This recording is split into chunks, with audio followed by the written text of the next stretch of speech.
Hoy vamos a aprender cómo dimensionar un sistema de energía solar fotovoltaica autónomo. Se llama autónomo porque él funciona por sí mismo, produce la energía a partir del sol y la suministra al consumo. No necesita conectarse a la red. El sistema autónomo tiene estos elementos fundamentales. Primero, los paneles o módulos solares. Segundo, las baterías, que son las que almacenan la energía. Los módulos solares la producen. Tercero, un regulador, que es el intermediario entre los paneles solares y la batería. Y cuarto, un inversor, que es el que toma la energía en DC y la convierte a AC para el consumo. Y como quinto tenemos el consumo. Vamos a mirar cómo se calcula todo el sistema y qué necesitamos para que el sistema funcione. Primero empecemos por el consumo.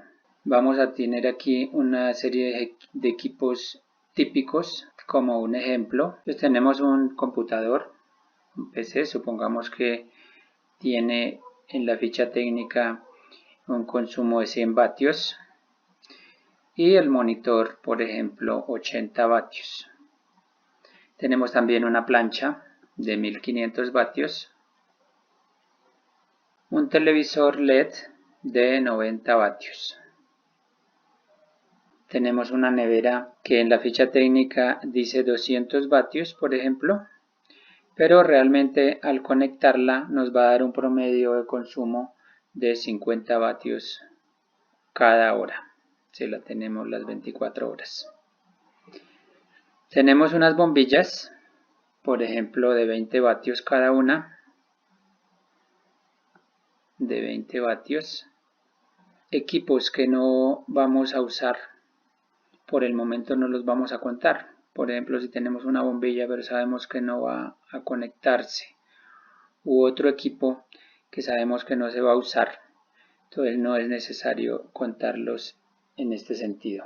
Bueno, vamos a calcular ahora la energía que consume cada equipo durante un día. Esto lo necesitamos porque precisamente el consumo diario lo estamos produciendo todos los días con el sol. Entonces, en el dimensionamiento del sistema solar necesitamos saber el consumo de los equipos durante un día. Como los días son variados, lo que hacemos es hacer un promedio mensual de lo que se consume en un día. Por ejemplo, el computador de 180 vatios, vamos a decir que aproximadamente lo tenemos prendido 4 horas durante todo el día, todos los días. Entonces tendríamos 180 vatios por 4 horas. El caso de la plancha, si la tenemos conectada una hora a la semana, tendremos que dividir esa hora en 7 días para calcular el consumo diario de la plancha. Entonces tendríamos que si la plancha tiene 1500 vatios, pero consumimos una hora a la semana, dividimos una hora en 7, 0,14 horas al día. En el caso del computador, digamos que lo tenemos 4 horas diarias y la nevera la tendríamos 50 vatios por 24 horas. Esto nos da el consumo diario que tiene cada electrodoméstico. Nos faltaron las lámparas, aquí tenemos 40 vatios. Digamos que las vamos a tener 5 horas diarias prendidas. Si multiplicamos 180 por 4 nos va a dar 720 vatios hora, que es ya una unidad de energía. En el caso de la plancha, 196 vatios hora día. El televisor, 360 vatios hora día. Y la nevera, 1200 vatios hora por día. Las bombillas, 4 por 5, 20, 200 vatios hora día. Entonces todo este es el consumo que tenemos de electrodomésticos y diferentes equipos durante un día. Si sumamos todo esto, nos daría un total de 2676 vatios hora por día. Este es el punto de partida para nosotros calcular el sistema. Vamos a calcularlo a partir del consumo diario. Hay otra manera más fácil de calcular este consumo y es mirando la factura si es que nosotros tenemos actualmente otro sistema de suministro de electricidad. Entonces, si tenemos la factura eléctrica, por ejemplo, nos llega 93 kilovatios hora al mes, lo que hacemos es dividir 93 kilovatios hora entre 30 días, lo que nos da 9300 vatios hora. Vamos a convertir kilovatios a vatios hora. Tenemos 9300 sobre 30, nos da un resultado de 3100 vatios hora día. Inclusive podemos hacer los dos ejercicios y comparar. El recibo es el más realista, por lo tanto, si tenemos dos opciones, tomamos la de mayor consumo para tener, digamos, una seguridad más alta sobre el cálculo del sistema. Vamos entonces a escribir una lista de lo que vamos a necesitar para construir el sistema. Bueno, como les decía, entonces los paneles solares necesitamos el controlador de carga, las baterías de ciclo profundo, por último el consumo. Vamos a escribir en una lista que tenemos un consumo de 93 kilovatios hora. Para calcular el inversor, tomamos todas las potencias instantáneas de los equipos y las sumamos, inclusive las que tenemos potencialmente para usar pero que no las usamos, si queremos incluirlas dentro del consumo. Por ejemplo, aquí tenemos entonces 180 vatios del computador más 1500 vatios de la plancha más 40 vatios de las bombillas y le vamos a sumar la bombilla que posiblemente podamos en algún momento utilizar, más 90 vatios del computador y más 200 vatios de la nevera. Aquí sí ponemos la potencia de la ficha técnica porque es el consumo instantáneo y para el inversor se necesita saber exactamente en cada momento cuál es la potencia que va a pasar por él. Entonces, si sumamos todo esto nos va a dar 2030 vatios, pero para calcular el inversor necesitamos subirle un cierto porcentaje debido al arranque de ciertos equipos, por ejemplo los motores de la nevera que tienen picos de consumo al encenderlos, entonces el inversor también debe aguantar estos picos. Por lo tanto, no vamos a tomar justamente lo que dio el consumo, sino que le vamos a sumar un 30% de esa potencia. Es decir, que haciendo este cálculo nos va a dar que el inversor debe ser mayor o igual a 2700 vatios para el consumo que tenemos actualmente. Aquí es importante también decir que el inversor pues lo podemos escoger dependiendo de la corriente, del tipo de corriente, del voltaje de consumo. Entonces tenemos ya sea de 220, de 110, monofásico, etc. Entonces en este caso vamos a elegir que vamos a tener un inversor que trabaje a 110 voltios, es decir que la salida sean 110 voltios, pero también debemos definir la entrada del inversor. La entrada del inversor es en DC, mientras que la salida es en AC. La entrada del inversor depende de la configuración de las baterías. Vamos a decidir que en este ejemplo vamos a poner una configuración de tal manera que al inversor le entren 24 voltios. En conclusión, tenemos un inversor de más de 2700 vatios a 110 voltios y 24 voltios de entrada. Ese inversor lo podemos buscar en el mercado, pero no siempre encontramos, digamos, las especificaciones que necesitamos exactamente.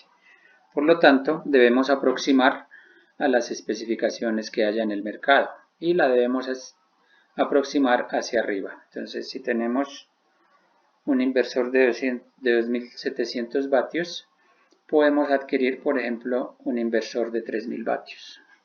3000 vatios a 110 voltios, 24 voltios de entrada. ¿Cómo calculamos las baterías? Bueno, recordamos que habíamos decidido tener un consumo de 3100 vatios hora por día.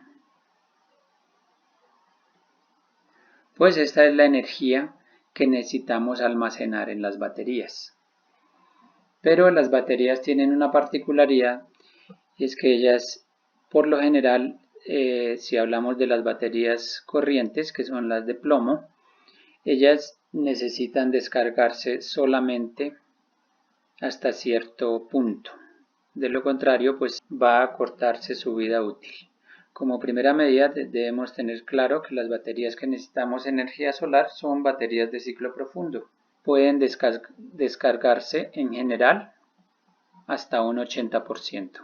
A diferencia de las de baterías, por ejemplo, de carro, que no son de ciclo profundo, se descargan hasta un 10%, 20% máximo. Vamos a decidir que tenemos baterías de gel de ciclo profundo y necesitamos en ellas almacenar 3100 vatios hora por día. Como ellas solamente las vamos a descargar hasta un 50%, no las vamos a descargar toda completica, entonces lo que tenemos que hacer es tomar 3100 vatios hora día y dividirlo por el 50%, lo que nos da 6200 vatios hora día.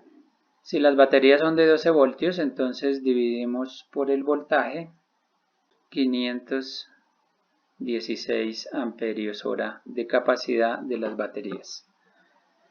Esta es la unidad por lo general en las que se venden las baterías, la unidad en amperios hora. Sin embargo, pues la energía que nos almacena está en vatios hora. En otro video explicaremos sobre las baterías y cómo ellas funcionan, cómo funciona internamente, y explicaríamos también el tema de los amperios hora. Entonces, por el momento vamos a calcular el número de baterías que necesitamos. Pueden haber baterías de 200 amperios hora, de 500, así como también de diferente voltaje. En este ejemplo vamos a tomar que tenemos baterías de 170 amperios hora. Nos dio 516 amperios hora que necesitamos de consumo de almacenamiento y la dividimos entre las baterías que se encuentran en el mercado. Por ejemplo, de 170 amperios hora nos va a dar aproximadamente o igual a 3,03 baterías. Es decir, necesitamos 3 baterías para nuestro sistema. Sin embargo, hubiésemos podido comprar o poner en la lista un inversor de 12 voltios. En ese caso podríamos usar las 3 baterías. Pero en el ejemplo decidimos tomar un inversor de 24 voltios. Entonces con 3 baterías no podríamos hacer una configuración de 24 voltios porque tendríamos 2 baterías de 12 voltios y nos sobraría una. Entonces o descartaríamos una batería, lo que nos quedaría corto el sistema, entonces mejor le agregamos otra batería para que nos queden 4 baterías.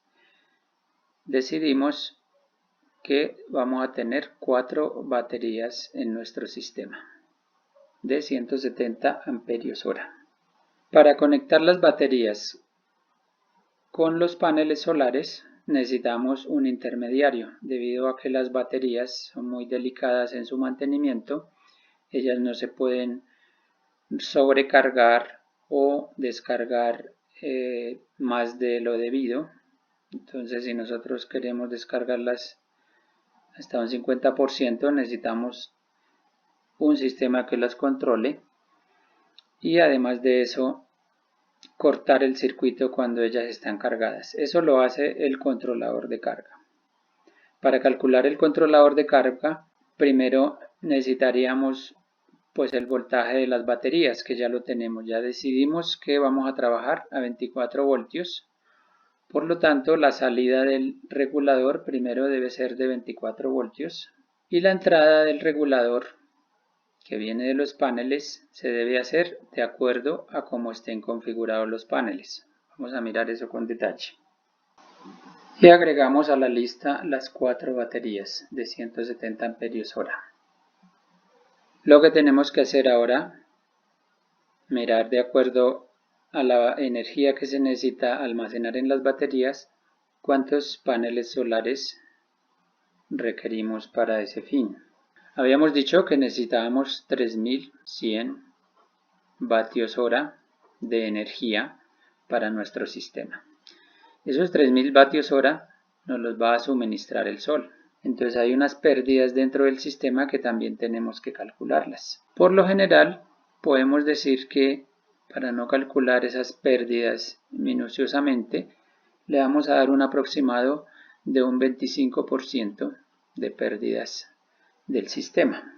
Es decir, que ya no debemos producir 3100 vatios hora, sino que debemos sumarle un 25% que se consume todo el sistema, lo cual nos da 4133 vatios hora cada día. Debe producir el sistema de energía solar para ser sostenible con todo lo que hemos calculado. ¿Cómo se produce esa energía? Bueno, esa energía nos la tiene que dar el sol. Vamos aquí a hacer un simulacro. El sol nos va a suministrar esa energía. 4133 vatios hora por día. ¿Cómo lo haría el sol? Bueno, el sol alumbra todos los días.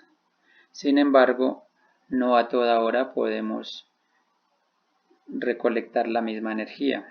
Entonces, a las 6 de la mañana tenemos una energía, a las 7 de la mañana otra, etcétera, al mediodía hasta las 7 p.m.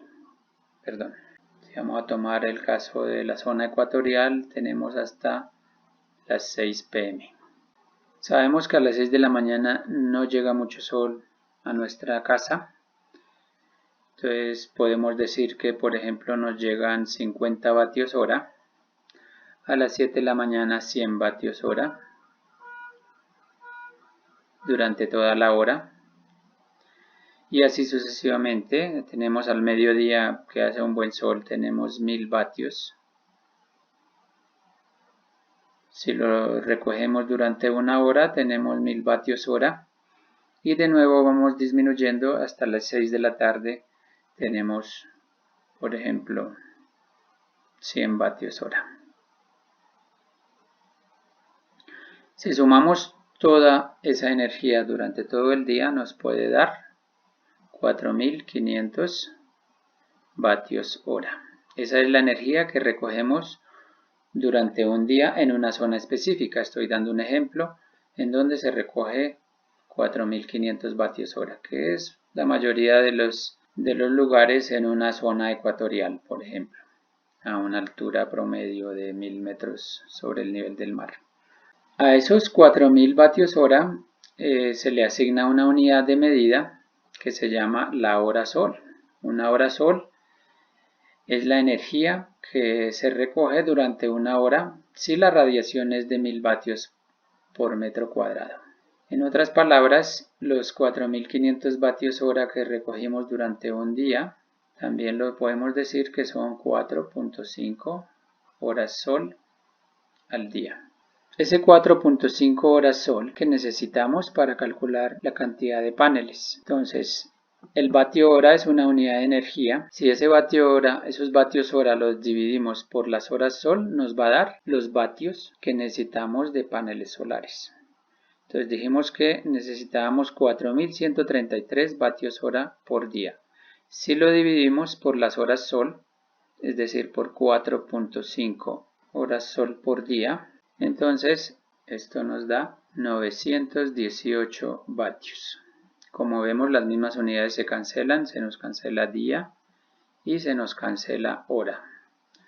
Hora sol con hora de arriba nos daría 918 vatios de paneles solares. La potencia máxima que hay hasta el momento en el mercado, si no estoy mal, llega a los 500 vatios. Entonces vamos a escoger un panel que sea comercial, por ejemplo 300 vatios. Vamos a aproximar esto a 1 kilovatio. Tenemos 1000 vatios y lo dividimos entre la nominación que vamos a escoger. Entonces en este caso entre 300 vatios. Y esto nos da 3.3 paneles. Necesitamos 3.3 paneles para nuestro sistema. Entonces lo aproximamos al número mayor y en conclusión necesitamos 4 paneles de 300 vatios. Eso lo anotamos a nuestra lista y continuamos con el cálculo del regulador. En muy pocos casos, muy excepcionales, puede uno prescindir del controlador. Esto sería cuando tenemos un consumo constante y sabemos la energía que se produce. Pero eso no se recomienda. Siempre se recomienda tener un controlador. Veamos cómo se calcula ese controlador. Entonces primero tenemos 300 vatios en cada panel y tenemos 4 paneles, lo que nos daría 1200 vatios. Estos paneles los podemos conectar en diferentes configuraciones. Cuando conectamos todos los paneles en serie, la corriente permanece constante y el voltaje sube. Uno de los factores para escoger el controlador es la corriente. Y un controlador con mayor aguante de corriente pues cuesta más.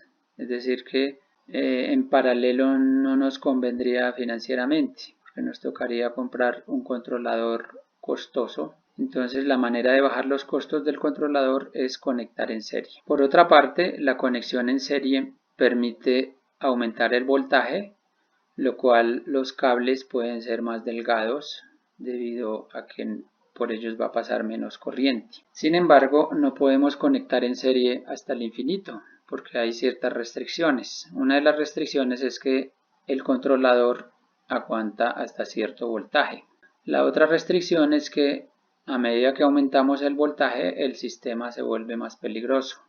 Entre mayor voltaje sentimos más, la corriente va a pasar más por nuestros cuerpos. Se dice que un tope óptimo para que el peligro no sea tan alto es de aproximadamente 90 voltios. Entonces los paneles los podemos configurar más o menos así. Si nosotros acudimos a las fichas técnicas del panel solar, allí vamos a encontrar que tenemos una corriente de cortocircuito, que allí se designa con SC, Short Circuit. Para nuestro caso de 300 vatios encontramos la corriente de cortocircuito es de 9,72 amperios. Y otro parámetro que necesitamos para el cálculo es el voltaje de circuito abierto, Open Circuit. En nuestra ficha técnica, el voltaje de circuito abierto es de 40,1 voltios. Decidimos que la configuración para nuestro caso es de 12 paneles en serie con 2 filas en paralelo. Cuando conectamos los paneles en serie, se nos va a multiplicar el voltaje por 2, entonces el voltaje de salida es de 80 voltios, 80.2 voltios. Al conectar esta serie con esta serie en paralelo, la corriente se suma por la ley de Kirchhoff y tenemos entonces 9.772 amperios por cada fila, lo cual nos da aproximadamente 19,4 amperios de salida. Es decir, nuestro sistema de paneles solares tiene una salida de 19,4 amperios y 80 voltios. Entonces estos son los requerimientos que se necesitan para el controlador. Sin embargo, se recomienda que no se ajuste tanto el amperaje al controlador que vamos a adquirir, sino que le multipliquemos más o menos por 1.15, lo cual resultaría en 22.5 amperios del controlador.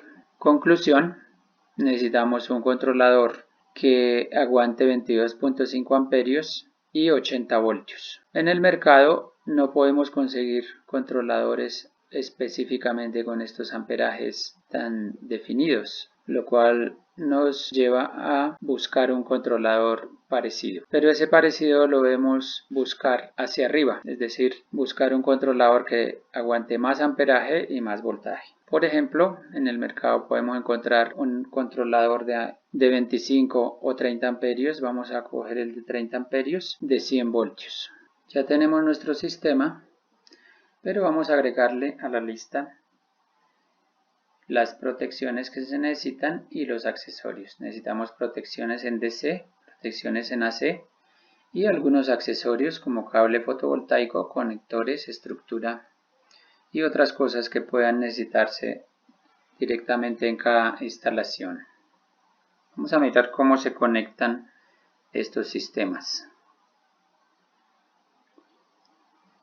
Dijimos entonces que íbamos a conectar dos paneles en serie y esa serie con otros dos paneles en serie conectadas en paralelo. Es decir, cuando conectamos en serie vamos a conectar el cable positivo con el de un panel con el cable negativo de la otra y los cables positivos que salen de las dos filas los conectamos entre sí. Lo mismo con los cables negativos. Eso lo llevamos hasta el controlador por medio de un cable fotovoltaico especial. También se puede poner cable común y corriente del calibre correspondiente de acuerdo a la configuración. Entonces llevamos el positivo y el negativo al controlador en la parte de ingreso, es decir, de los paneles solares. Es importante aquí no equivocarse en el positivo y el negativo, lo cual puede dañar algunos controladores. Las protecciones son necesarias también, protecciones en DC, desde los paneles hasta el controlador. Luego conectamos las baterías. Ya hemos decidido que vamos a tener una configuración de 24 voltios. Si aquí tenemos unas baterías de 12 voltios. Para que nos dé la configuración de 24 debemos conectar dos baterías en serie. Entonces conectamos el positivo de una con el negativo de la otra y nos daría 24 voltios. Y lo mismo hacemos con las otras dos baterías. Conectamos el positivo con el negativo. Las salidas por un lado de ese sistema la conectaríamos al controlador. Por el otro lado conectaríamos el positivo también al controlador. Luego tenemos que conectar el inversor a las baterías.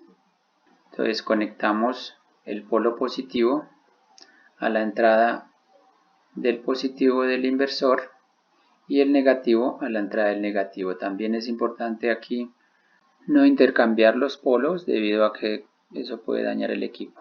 Hay que tener en cuenta las condiciones de seguridad al hacer todas estas conexiones y también las protecciones tanto del inversor como el polo a tierra. Luego conectamos el inversor. La salida de inversor tendríamos que es a 110 voltios. La conectamos ya a la red de consumo.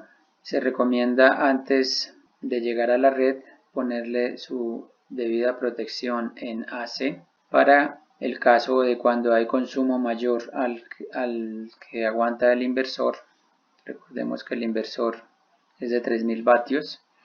Entonces cuando el consumo sube de 3000 vatios puede dañar el inversor. Entonces debe haber una protección antes de o después del inversor antes de llegar a la red eléctrica. Y así terminamos de diseñar nuestro sistema fotovoltaico. Siempre preguntan y es los costos. Vamos a hablar un poquito de costos, que es pertinente para un sistema fotovoltaico. He preparado aquí una lista de unos precios más o menos a nivel global. En nuestro sistema necesitamos 1.2 kilovatios de paneles solares, o sea 1200 vatios, que fue lo que calculamos. Las baterías no se dan mucho en kilovatios hora, pero lo pasé a kilovatios hora pues para tener más o menos una unidad uniforme. Tenemos 8.2 kilovatios horas de batería. El inversor habíamos dicho que es de 3000 vatios, entonces tenemos 3 kilovatios de inversor. Y si tenemos un controlador de 30 amperios y de 100 voltios, pues multiplicamos 30 por 100 y nos daría 3000 vatios. O sea, tenemos un controlador también de 3000 vatios. El costo de instalación le vamos a poner aproximadamente un 20%, puede ser más, puede ser menos, dependiendo pues del lugar y de las condiciones de la instalación. Hemos averiguado y más o menos el kilovatio de paneles solares está entre 250 y 500 euros, dependiendo pues de la cantidad de paneles que vayamos a adquirir y en dónde. En el caso de las baterías, al convertirlas a kilovatio hora, resulta un precio más o menos de 180 a 300 euros por cada kilovatio hora de baterías, eso con las baterías convencionales. Las baterías de litio son mucho más duraderas, son más estables, pueden descargarse más, son menos problemáticas. Ellas, sin embargo, son más costosas y están alrededor de 600 a 1000 euros el kilovatio hora de baterías de litio. Es casi 3 veces el precio de una batería de gel o una batería de líquida. En el caso de los controladores, obtenemos de 11 a 70 euros por cada kilovatio de controlador. Y en el caso de los inversores, tenemos de 200 a 800 euros por cada kilovatio. Es decir que para nuestro sistema, si tomamos un valor promedio de todos estos valores, nos valdría todo este sistema alrededor de 3.300 euros. Espero que les haya gustado el video y estén pendientes para los próximos. Muchas gracias.